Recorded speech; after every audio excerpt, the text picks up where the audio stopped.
সরেন না, কি হয়েছে? আমি আলোচনা করতেছি তো ভাই। কি হয়েছে? আপনি কথা বলতেছেন কেন এসে আমার সাথে? আলোচনা চলাকালীন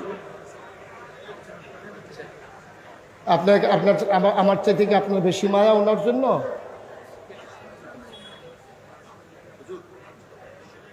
এটা কি কোনো আদবের ভিতরে পড়বে আপনার মনে হয়? যে একজন বক্তাকে থামাইয়া আমি ওনাকে দিলে ওনার কি ইজ্জত বাড়বে না কমবে? ওনার ইজ্জত কি বাড়বে না কমবে?